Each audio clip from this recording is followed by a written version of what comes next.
सुप्रभात बच्चों। तो चलिए आज क्लास 8 का हिंदी लिटरेचर पढ़ाने जा रही हूँ।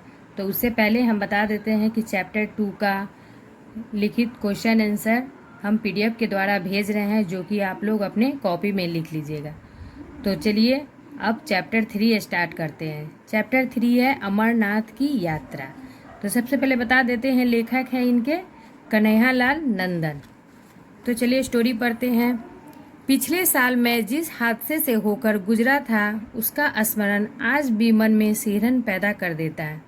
वह क्षण मौत से सीधे साक्षात्कार का क्षण था। मुझे याद नहीं पड़ता कि बचपन में कभी घोड़े पर सवार हुआ था, लेकिन भाई लोगों ने मेरी हालत देखकर घोड़े पर चढ़ने के लिए मजबूर कर दिया। तो इसमें लेखक कह रहे हैं कि वो उसको मतलब क्या हो रहा है, सिहरन कंपन पैदा हो रहा है। वह क्षण मौत से सीधे साक्षात्कार का क्षण था। तो लेखक को कभी बचपन में याद नहीं कि घोड़े पर भी सवार हुआ था, लेकिन भाई लोगों ने मेरी हालत देखकर घोड़े पर चढ़ने के लिए मजबूर कर दिया। करीब 12,500 फीट की ऊंचाई थी। सामने बर्फ से ढकी शेषनाग झील में अपना मुंह झांकती हुई ब्रह्मा, विष्णु, महेश जैसे 3 पर्वत चोटियां थी। पहले ही बता दिया गया था कि जैसे जैसे आप ऊपर जाएंगे तो क्या होगा, वहां पे ऑक्सीजन की कमी होती जाएगी और सांस लेने में तकलीफ बढ़ती जाएगी। लेकिन जब मन में उत्साह होता है तो ना ऑक्सीजन की भावी कमी का एहसास होता है और ना ही डर लगता है। तो लगता है कि जैसे जैसे ऊपर जा रहे हैं तो बहुत ही खुशी लगता है, उसमें कुछ का डर नहीं लगता है कि हमको ऑक्सीजन का कमी होगा वहाँ पे। किंतु जब शरीर की मशीन जवाब देने लगती है तो फिर परमात्मा यानी भगवान का याद आता है कि मेरे साथ कुछ ऐसा ही हुआ था। महागुनुस की चोटी और टट्टू की वह खतरनाक दौड़। शेषनाग झील की कुछ तस्वीरें पहले देख चुका था। तो शेषनाग क्या झील है, पर्वत के बारे में बता रहा है कि कुछ तस्वीरें वह पहले देख चुका था लेखक। नीली झील का पानी कुछ ऐसा ही था कि उससे निकलने वाला नील गंगा ही खूबसूरत हो उठी है। लेकिन जब उससे आगे चले तो महागुनुस की चोटी पर पहुंचने के लिए घोड़े पर चढ़ा दिया गया। यानी पर्वत की शिखर पर पहुंचने के लिए अब घोड़े पर वह सवार हो गया। क्योंकि ऑक्सीजन की कमी से जूते का फीता बांधने के लिए झुकना भी ऐसे लगा जैसे मन में बोझ उठाकर खड़ा हुआ है। ऐसी हालत में दोस्तों ने सलाह दी।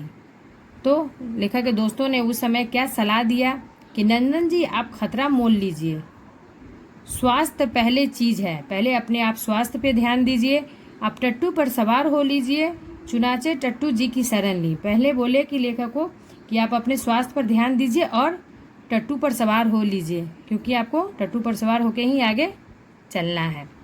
14,500 फीट की ऊंचाई पर प्रसिद्ध महागुनुस की चोटी पार करने के बाद उतार पर ही चल रहा था कि जनाब टट्टू जी रह रह कर बिदखने लगे। अब टट्टू पर जा रहा था तो टट्टू जी कभी इधर कभी उधर हो रहे थे। तो मैंने घोड़े वाले खान से कहा, खान तुम्हारा घोड़ा क्या हो रहा है, गड़बड़ कर रहा है, मुझे डर लग रहा है। अब वो बोलने लगा कि देखो तुम्हारा घोड़ा ठीक से चल नहीं रहा है तो हमको डर लग रहा है। लेकिन खान के कान पर जू ना रेंगी। तभी टट्टू ने एक जोर से हिनहिनाहट लगाई और लाल दुलत्ती झाड़कर भागने लगा। तो जैसे ही वो घोड़े को एक हिनहिनाहट लगाई, मारने लगा, तो दुलत्ती क्या हुआ, घोड़ा फिर झाड़कर भागने लगा। सारे यात्रियों में खलबली मच गई। अब सब देखने लगे कि घोड़ा ऐसे भाग रहा है, खलबली मच गया। मेरे सामने मौत का काला सन्नाटा छा गया। अब लगा कि क्या हो रहा है, पूरा चारों तरफ अंधेरा काला सन्नाटा छा गया। जिंदगी अपने बचाव के लिए किस कदर चिपटती है कि जो घोड़ा मेरी जान लेने पर उतारू था, मैं उसी तरह बुरी तरह से उसे चिपटा जा रहा था। क्षणों की बात थी, मेरा सफाया, लेकिन पता नहीं क्या कैसे हुआ, मैं जमीन पर सही सलामत और खान करा रहा था। अब वो सही सलामत कहाँ हुआ, जमीन पे गिरा हुआ था। उसे घोड़े की लत्ती लगी थी। दुलत्ती लगती तो शायद समा कुछ दूसरा ही होता। मैं उतरकर 1 मिनट खड़ा नहीं रह पाता, इसलिए कि परमात्मा को धन्यवाद दे रहा था, इसलिए कि बाबा अमरनाथ की अनुनय विनय कर रहा था। क्योंकि वह क्या था, उसके मन में था लेखकों की प्रार्थना कर रहा था, किसका, अमरनाथ का, कि भगवान का उस समय प्रार्थना कर रहा था कि हम बच गए। बहरलाल मेरी अमरनाथ यात्रा सफल होते होते बच गई। सफल इसलिए कि श्रद्धावान लोग कहते थे कि तीर्थकर थे, यदि प्राण जाए तो आदमी सीधे कहाँ जाता है, बैकुंठ जाता है। पहले को आदमी लोग कहता था कि अगर आप तीर्थ पे जा रहे हैं, अगर उस समय आपका प्राण चला जाता है तो लोग मानते थे कि आप लोग सीधे स्वर्ग चले जाते हैं। मेरे बैकुंठ का टिकट कैंसिल हो चुका था और लोग मुझे छू छू कर देख रहे थे। जाको राखे साईं का जाप करते लोग गुजर रहे थे और वो बच गए थे, इसलिए लोग उसको छू छू कर देख रहे थे कि कोई इसको अब नहीं मार सकता है। बड़ा हाल इस हादसे ने मेरी तथाकथित साहसिक यात्रा अमरनाथ की यात्रा भावना का पुट भी ले बैठी और मैं स्वभावता तर्क की कसौटी पर श्रद्धा को भी कसकर देखने लगा। कैमरेबाज यात्री ईश्वरीय शक्ति पर आस्था रखकर पैदल आगे बढ़ने लगे। लेकिन आइए इस व्यक्तिगत हादसे के संदर्भ में आपको शुरू से अपने साथ ले चलूं।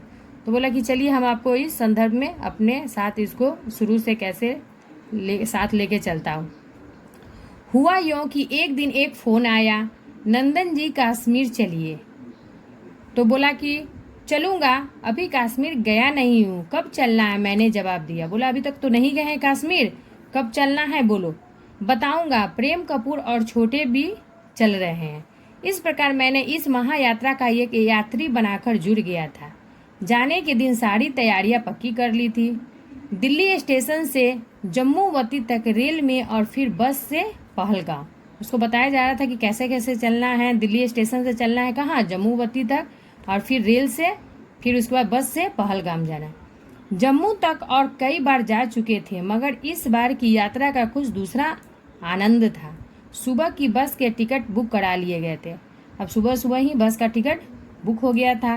रात काटने के लिए बस अड्डे के सामने टूरिस्ट हाउस में 2 कमरे लिए गए। अब रात को गुजारना था तो बस स्टैंड पर एक टूरिस्ट हाउस में 2 कमरे लिए गए।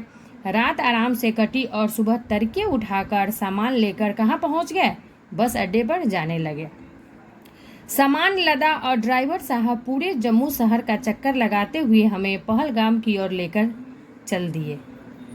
जम्मू के आगे छोटे छोटे बड़े झील टीले पहाड़ियों में बदलने लगा और दोपहर तक पहाड़ों की शक्ल में ढल गई। अब जैसे जैसे वह जाने लगा, पहाड़ियों में बदलने लगा, दोपहर होते होते क्या हो गया, वह पहाड़ों की शक्ल में ढल गया। चक्कर खाती हुई बस पत्नी टॉप पर आकर रुकी तो हवा का ठंडा झोंकर कश्मीर की जलवायु को वानगी देने लगा। जैसे ही वहाँ पे बस रुकी, कहाँ, पत्नी टॉप पर, तो हवा का ठंडा ठंडा झोंका आने लगा। पत्नी टॉप पर जम्मू कश्मीर सरकार ने पर्यटक निवास बना रखे थे। वहाँ पर क्या था देखने का, जम्मू कश्मीर में सरकार एक पर्यटक निवास बना रखे थे। निवास बना रखे हैं। हरे भरे पाइन के सीधे तने खड़े हुए वृक्षों के बीच लाल छत्तों वाले मकानों की शोभा दिखते ही रह जाने लायक थी। मगर बस वाला भी इसी निगाह से बस चलाता तो पहलगाम पहुंचना नामुमकिन हो जाता। हम लोग तो उसको देख के जा रहे थे, लेकिन बस वाले अगर देखते तो बस चलाना क्या था, नामुमकिन था, असंभव हो जाता। इसके बाद की यात्रा दरिया ए चिनाब के इलाके की यात्रा है, जो कई पहाड़ों से घिरा हुआ है। दरिया ए चिनाब क्या है, इलाका है जो पहाड़ों से ही घिरा हुआ है। फुसफुसे पहाड़ की घसाने दिख रही थी। थोड़ी सी बरसात पड़ी नहीं कि पहाड़ ऊपर से धंसने और रास्ता जाम हो जाता था। बरसात के समय बहुत ही दिक्कत होता था, क्या होता था, पहाड़ ऊपर से ही धंसने लगता था और रास्ता जाम हो जाता था। कपूर ने बताया कि एक बार राम बन के इसी इलाके में फंस चुके हैं। अपने राम बस की खिड़की से चिनाब के भयंकर गंदे पानी का उफान मारता बहाव देखकर दंग थे। वो तो देख रहे थे कि अरे बारिश के दिन में ये इतना बड़ा उफान कैसे आ गया। यह हाल तो बिन बरसात का है, और बरसात जब होगा तब क्या होगा, बरसात में कहर बरपाता होगा। मजा यह कि पूरी कश्मीर घाटी को जम्मू से जोड़ने वाला यह जमीनी रास्ता है। हवा में आप चले जाएं और दूसरा इसके अलावा कोई जरिया नहीं है। हम ऊपर ही बढ़ते चले जा रहे थे जब तक जवाहर सुरंग नहीं मिल गई, और जवाहर सुरंग पार करने के बाद नीचे झांककर देखा तो वेरी नाग हरियाली के खूबसूरत कटोरे में झांक रहा था। कंडक्टर साहब की कृपया की उन्होंने पूछने के लिए ऐलान कर दिया कि वेरी नाग कौन कौन देखेगा। तो वहाँ से जब आगे बढ़ा तो वहाँ पे वेरी नाग हरियाली के खूबसूरत कटोरे में देख रहा था। तो कंडक्टर पूछने लगा कि वेरीनाग कोई देखना चाहता है? कौन कौन देखेगा? हमारा दल हाथ उठाने में आगे था। हमें तो सब कुछ देखना था, लेकिन कुछ लोग ऐसे थे जो अमरनाथ के अलावा कुछ देखने के राजी नहीं थे। कुछ लोग थे कि वो सोच रहे थे कि नहीं, हमको अमरनाथ ही जाना, और कुछ को देखने की इच्छा थी। कंडक्टर साहब ने पूछा, इसलिए था कि वेरीनाग जोन का रास्ता पहलगाम के सीधे रास्ते से भिन्न था। तो वो जो वेरीनाग जोन का रास्ता क्या था? पहलगाम से भिन्न था, अलग था। उसे अपनी बस कारवां से अलग ले जानी पड़ती। इसके लिए करीब 300 रुपये अतिरिक्त दिए गए और बस वेरीनाग को मुड़ गई। तो उसके लिए पैसे दिए गए। अब वो बोला कि चलो वेरीनाग हम के लिए बस क्या होगी, वहाँ से मुड़ गई। जहाँ बस रुकी वहाँ चिनार के घने पेड़ और खूबसूरत बगीचा था। पता चला कि यह जो नहर बह रही है यह झेलम का उद्गम स्थल है, क्योंकि यहीं से निकलने का रास्ता है, और उस कुंड के चारों तरफ से पक्का बांध दिया गया है। चिनाब के पानी के बिल्कुल विपरीत स्वच्छ निर्मल पानी का कुंड है। वहाँ पे क्या था? वो पानी का स्वच्छ निर्मल क्या है, वहाँ पे कुंड था। तो चलिए, ये स्टोरी तो आप लोग को अच्छा लगा होगा, अमरनाथ की यात्रा। तो कुछ लंबा स्टोरी है, इसलिए नेक्स्ट वीडियो में हम आधा स्टोरी पढ़ाएंगे। तो उसके लिए आप ये शब्दार्थ है इसका चैप्टर 3 का, जो कि शब्दार्थ कॉपी में होमवर्क है, आप लोग को लिख के और याद करिएगा। चलिए, धन्यवाद।